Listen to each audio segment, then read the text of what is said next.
Hi everyone, I just wanted to do a video about the very basics of setting up your sound bath.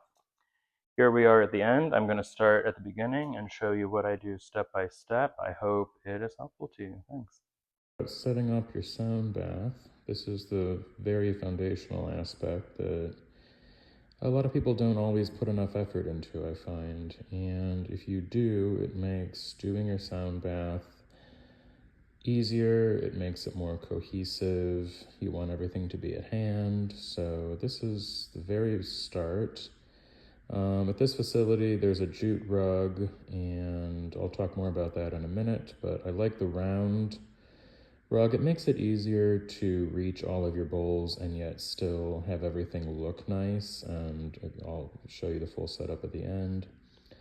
But if you set yourself right in the middle, you have the gong right behind you where you can reach it. If you have 2 or 3 gongs, position them in the back in such a way that you can reach all 3 without having to move. And we'll go on to the next step. Step 2, if you have a mother bowl, no matter what other arrangement you use for your sound bowls, I find the big bowl, if you have access to it, I'm lucky at this facility, we have a nice big one. I didn't have to spend thousands of dollars on one.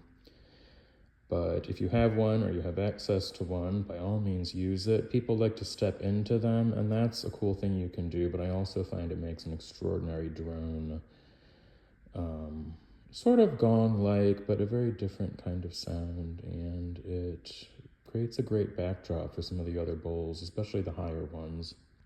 I like to put it in the middle because even if you're doing sort of a gradation, if you put your biggest bowl in the middle, it's going to create the most sound waves. If I put it to my right or my left, the people on the other side of me aren't going to get that vibration. This bowl, if you can see, it's really quite large if you look at it in comparison to that little zafu that I'll be sitting on. It's really more about the vibration. The sound's important, right? I talked about that drone, but as far as its healing properties, the vibration kind of resonating through the floor is a really wonderful thing. So if I put it in the middle, it can reach the most people uninterrupted. I also would like to point out, see how I am not putting it on a silk cushion? No silk cushion. That is because if it is as close to the floor as possible, those vibrational waves travel through the floor, and it's amazing how much you can feel a good bowl like this when it's right on the floor. That's why it's nice to have instead of just the gong, because the gong, if you're carrying it around, good vibrational waves, but if you are not going around from person to person, if it's a big room full of people, you don't have time to do that. So this is a great way to get some healing energy, healing waves into everybody with a minimal amount of time spent. Okay, we're setting up our bowls. We have to talk about supports. I see a lot of people using these silk rings. They're very cute. They don't do anything for the sound of your bowl. It's really for display. So this is a good way to display your bowls on a shelf. It's not a good way to play them because what it's doing, if you look at it, it's coming up to the edge of your bowl. And if it's too small, your bowl's gonna fall right off. But if it's the right size, it's really dampening the sound. You really only want surface right where the flat part of the bowl is. If you've got it up here, you're gonna dampen the sound. So you really can't use these because they're not good for either situation.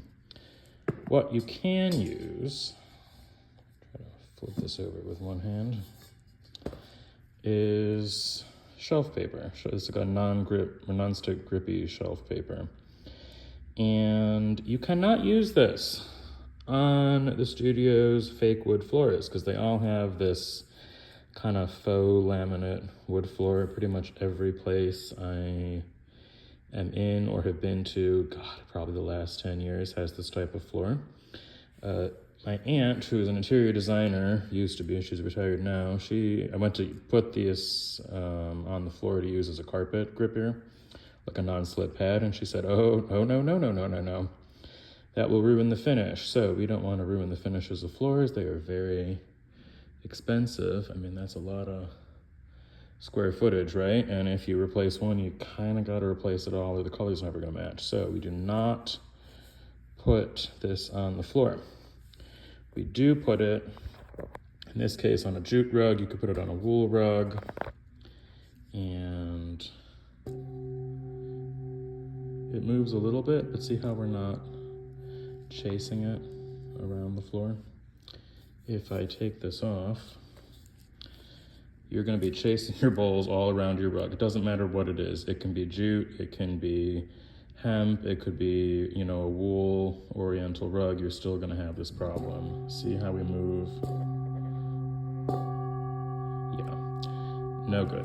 And you certainly don't want to put it directly on the floor. That's going to make a god-awful sound. Right? Oh, horrible. Okay. So you need to have a support. It needs to be the right type of support. Highly recommend this nonstick shelf paper or shelf grippy stuff. I don't know what it's called. Put your bowl on it. It might still rock a little bit. We'll talk about that. This mallet might be a little big for this bowl, but there are ways to fix the rocking, which we'll talk about in probably another video entirely, because this is about setup, but much improved my playing, much improved my bass overall, because so much of my concentration was spent thinking, okay, so this one, I know it's going to move a little bit that way when I hit it, so that means the next bowl I have to reach over here and hit it that way so they don't end up running into each other. It's not good. So you want your bowls to just kind of sit there, and this is the way that I have found that works the best. And you can see here I kind of set the shelf paper pieces out to figure out my arrangement before I put the bowls down. It makes it easier than sitting and moving all the bowls around. This particular setup I use a lot, so I have it pretty well memorized. But if I'm playing with different bowls than I usually do, then it's really helpful to just move a few pieces of shelf paper around instead of moving all these heavy bowls around. So I have the heavy bowls, the big guys on my left side. This is just a personal preference. And then I put the smaller bowls on the right side. I do want to talk about this little piece right here. This is leather. If you are lucky to have a Manipuri bowl, it's a great bowl. It's a really high sound, high frequency.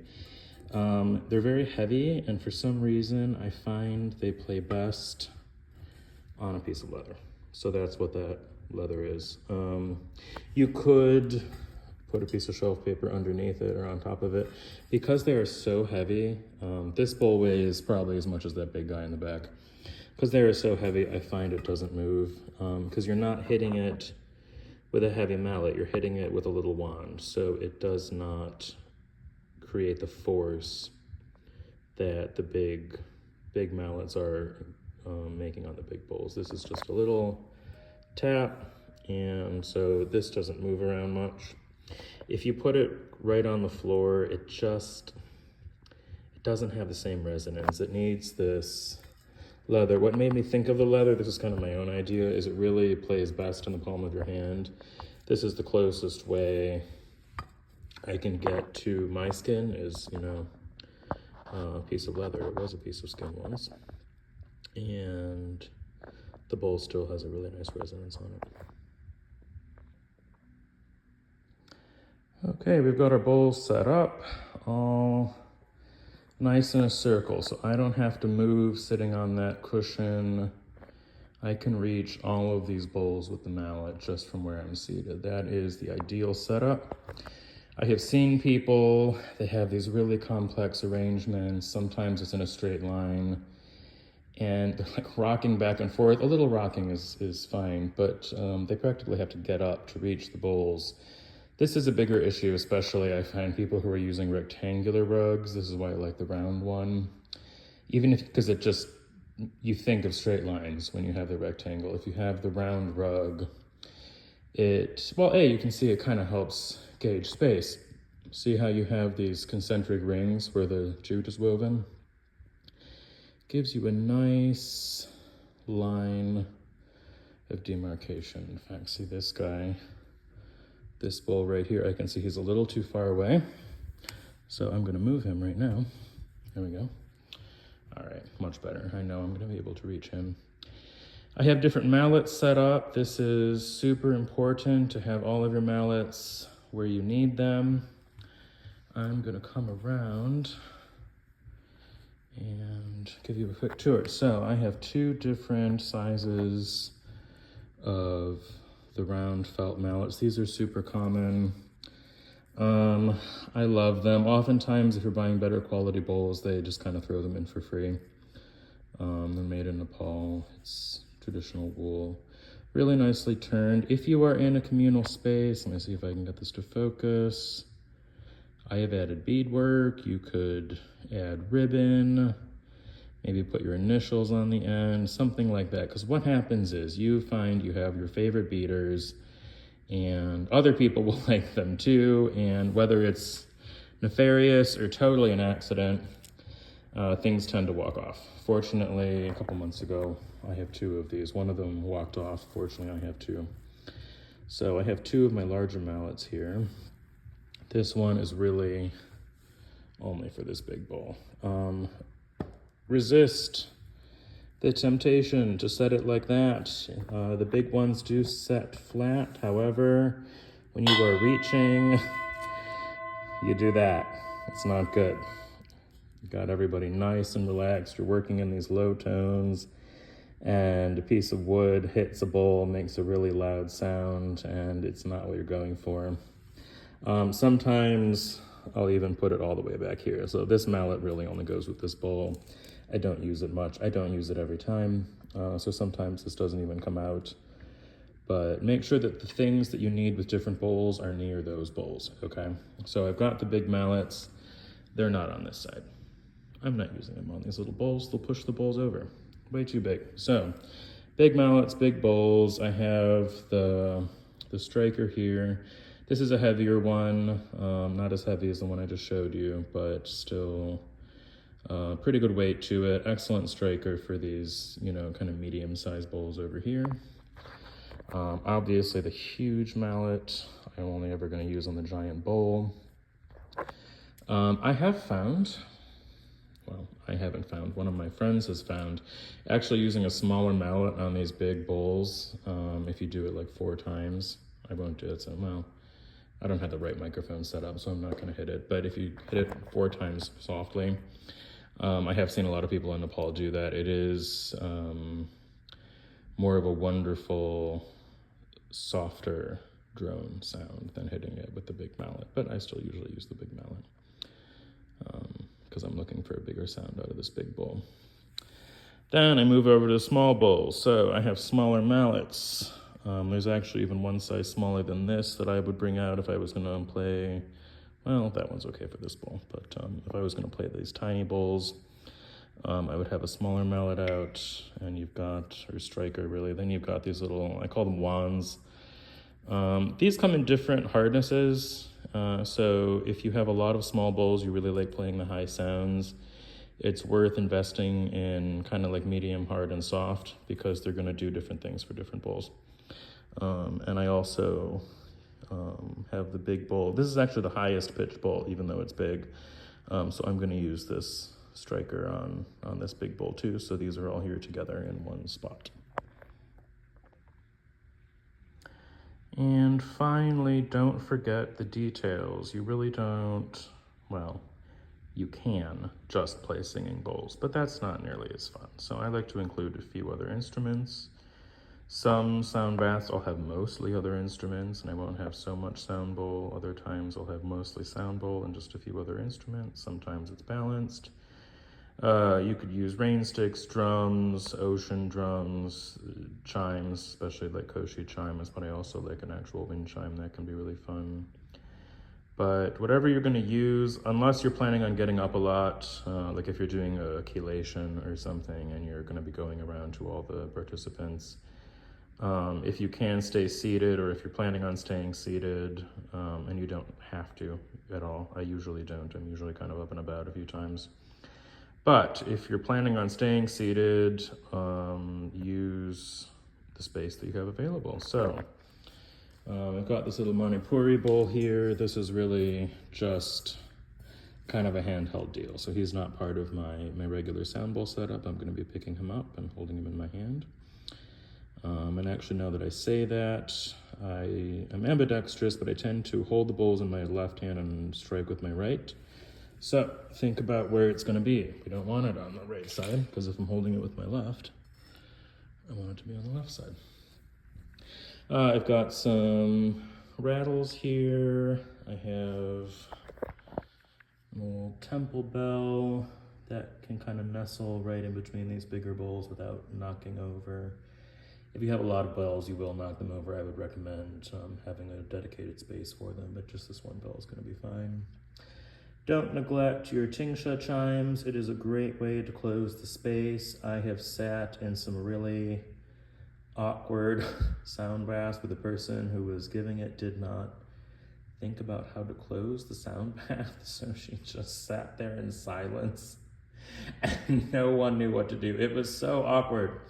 So, something, tingsha chimes. You could use that temple bell. You could hit, your big mani bowl, or even a little bowl like this. Something with a high pitch just to signal that it's over. And then you are allowed to use your voice. So you can also say, in fact, you should say, okay, that concludes our time, or something like that, so that everyone knows what's expected of them.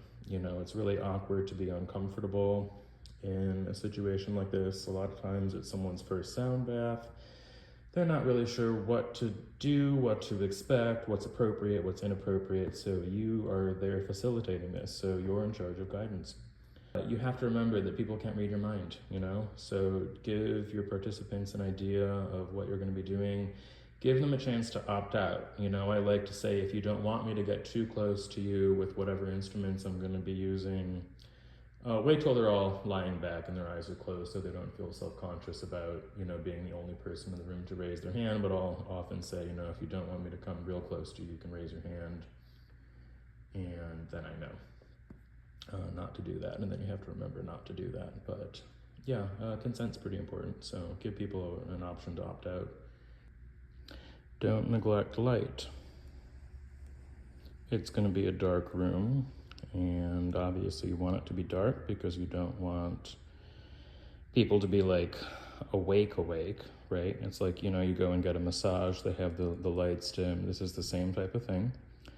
So you don't want ceiling light shining in people's eyes. Even if they're wearing eye masks, it still kind of seeps in the sides. So these LED candles are a really great, safe way of giving yourself enough light to see because you really need to be able to see. If you think about it, if you're in a totally dark room, how are you going to see which of those two mallets is which? Yes, you can tell one is red and one is black, one is small and one is large in this light, but when it's dark and you're busy thinking about other things, it's not going to be as obvious. So you need something to work by. So highly recommend these LED lights. They make a lot of really nice ones these days. They look a lot better than they used to. I've even had people think I had real candles in the room. Don't recommend real candles. It's just one less thing for you to worry about. Also, if you're, stepping over things because you're walking around or you need to reach something, if you're walking around, you've been walking around for a lot of reasons. You're drumming, you're rattling, you're doing a collation, incense, whatever it is that you're doing. You do not want to turn your pants into a fire event, right? We're not flame dancers. We don't know how to do that. Maybe you do, but you probably don't want to do it in this setting, and certainly not indoors. So highly recommend these LED lights. They're not that expensive. I buy my batteries at Costco. The Kirkland brand are really pretty cheap, and they last a long time. So that's just a little tip if you have a Costco membership. I'm sure other bulk places also have batteries that you can buy pretty inexpensively. I also recommend turning them off when you're not using them because the batteries last longer. It does get expensive. It's also putting a lot of bad stuff in the environment. They are recyclable, but recycle is the last of the 3 R's for a reason. We want to reduce and reuse. In this case, you can't really reuse the batteries unless you buy rechargeables, which are pretty expensive. So in this case, we're looking at reduction. So don't have them on when you're not using them. I like to wait until right before I turn the lights off, open the doors to the participants. And you also want to make sure you keep them updated. If you notice they start to get really dim, it's time to replace the batteries. I have had situations where they're like going out. By going out, I mean like the faux candles are running out of juice and they'll go out in the middle of the sound bath, and it can get kind of dark because if one goes out and they're all in the same set of batteries, I've had several candles go out just in the space of 1 hour. And again, this is really about providing light for you to work by. It also makes a great impression when people walk in and there's all of this gentle light, but it's really about you having something to work with. So make sure that you have updated batteries. They last months. I had some candles on an altar in my old shop before I moved out here to California, and I could get almost a season out of them, and I had them going almost all day. Trying to think, I was open noon to 6, so 6 hours a day, 5 days a week. Most of the time they were on the whole time I was in there, just in case people wanted to go in that back room and meditate or anything. And I got months out of them, so they will last you a long time. And here's another thing you might not think of. Remember, the devil is in the details. I used to try to have the rain stick right behind me so I could not move the whole sound bath. My legs fall asleep pretty easily, so I need to move around a little bit anyway. And so I started putting the rain stick over here, and the problem with setting it right on the floor is that it makes an annoying kind of clattery sound. You never get all the seeds out of the one end, so it's just going to make this kind of jarring noise. So if you have cushions, steal a couple of bolster cushions from wherever you keep your cushions, and you can set it down silently. I'll show you what I mean by that. So I'm trying to set it down here. It doesn't sound that loud right here, but when you have a room full of really quiet people, that sound feels so deafening, and it kind of ruins a little bit of the mood for me. So, and I'm sure it does for the participants. So, nice silent cushion. Great, right? And another thing you really need to think about is clothing. Loose, flowy clothing. You want to be able to sit easily, move, bend down. Your Lululemon clothes, those tights might look really cool when you're wearing them. They might show off your, you know what I mean. But you don't need to be uncomfortable. You need to be able to move easily. And come to think of it, I really don't recommend that tight clothing for yoga either. I know that a lot of these companies have these, like the yoga pants. I can't imagine anything worse to do yoga in, but you do you. But when you are in a situation where you're doing the facilitating, you really want to be able to move pretty freely. Don't have long necklaces. They will inevitably run into the bowls when you're moving. So just kind of short stuff. I wear Rudraksha. I'm pretty good about not getting these to run into the bowls when I'm holding them. If you're new, you don't need to think about anything more than what you're doing. So I would just take your bracelets off. Definitely remove all rings because that metal is going to reverberate against a bowl if you're holding it. All right, that concludes our setup. I hope this information was of use to you. I hope you learned something. Even if it's stuff you already know I can always use a review. So even if you're an experienced sound healer, maybe there was something that was able to kind of jog your memory and think, oh yeah, I should do that. I forgot about that. Happens to me all the time. So, and if not, and you just know everything, I hope you still enjoyed it. Let me know in the comments if I missed anything.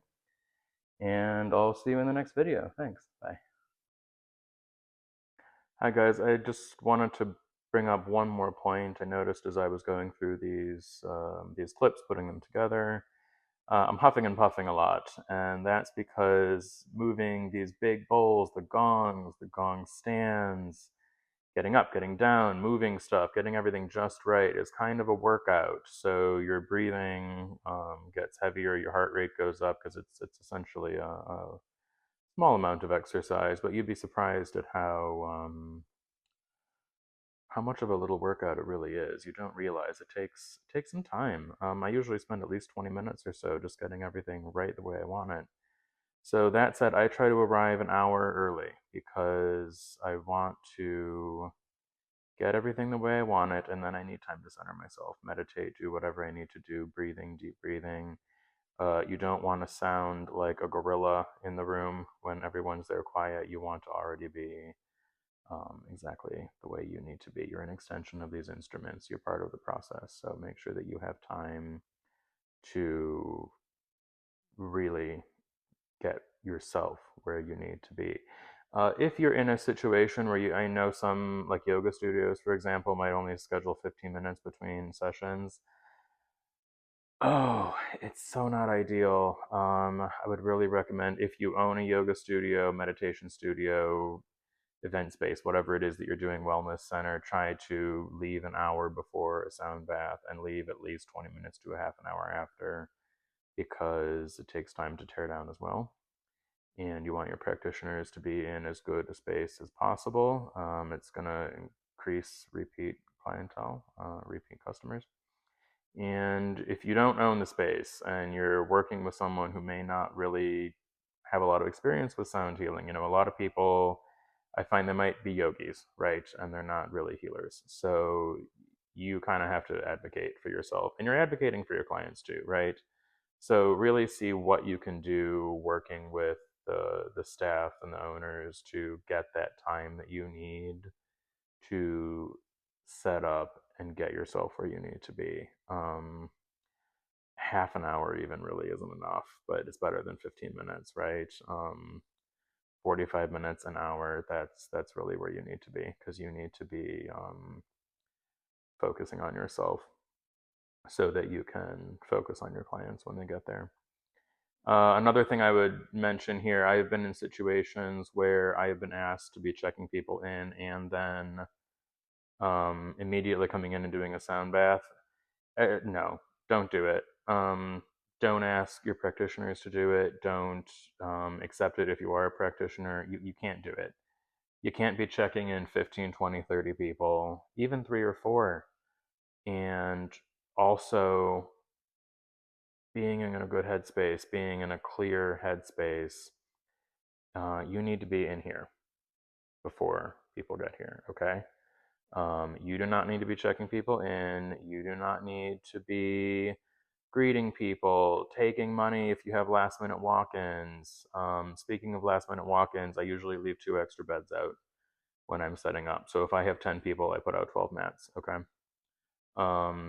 It's a lot easier to have a couple extra beds than it is to all of a sudden like stop what you're doing and think, oh crap, we've got extra people. Now I have to rearrange what I just did. Okay, just prepare for it. More often than not, I have a couple people extra.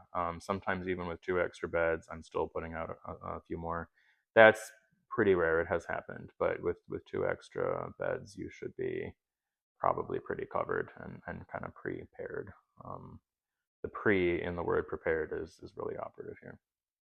Good Latin basis too. So little high school if you took Latin. Pre means before. So whatever you can have done beforehand is going to help you now.